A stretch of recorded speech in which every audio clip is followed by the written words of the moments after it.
Hello everyone, this is Jan Chromi and together we will continue the course Interdisciplinary Approaches to Language and its Use.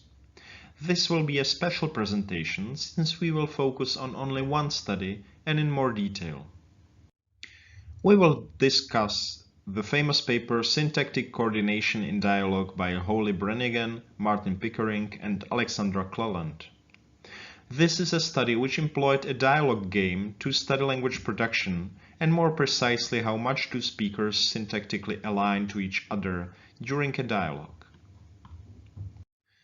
The authors used what they called Confederate scripting technique.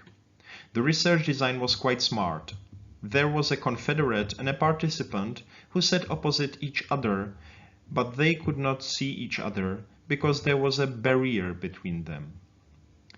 The participant was told that the experiment aims to find out how well people communicate when they cannot see each other.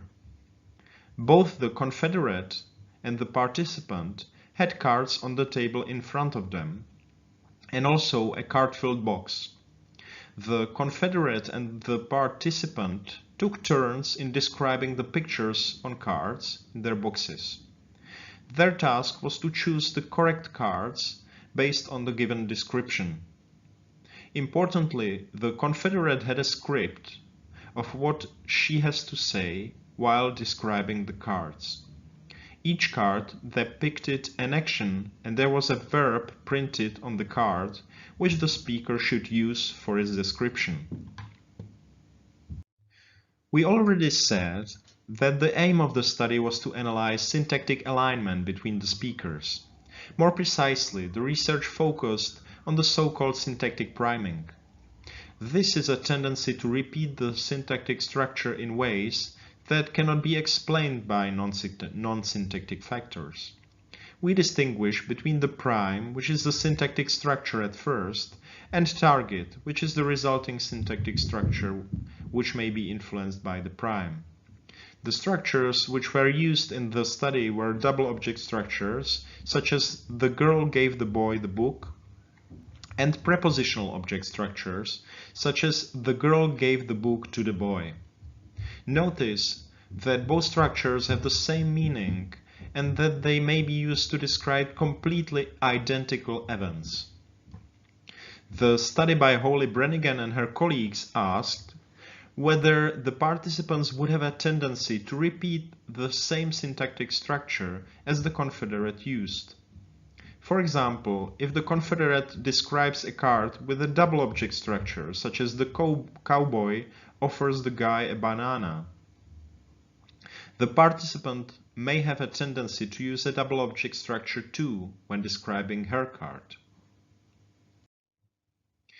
Here you can see the results reported as proportions.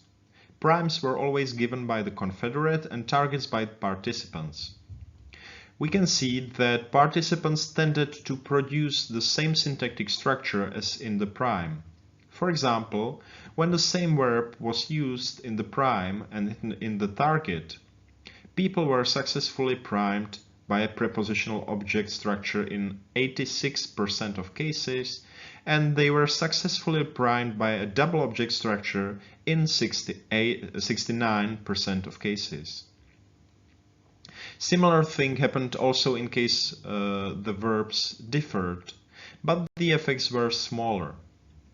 In sum, the results are clear evidence for syntactic priming in production and for the idea that speakers tend to syntactically align in dialogue.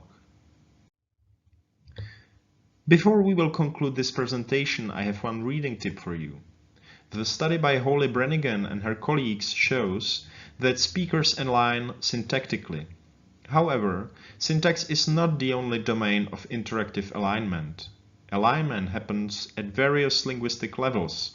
For example, this study by Susan Brennan and Herbert Clark documents alignment in the domain of lexical choice. If you enjoyed the presentations, we would be glad if you would like them on YouTube.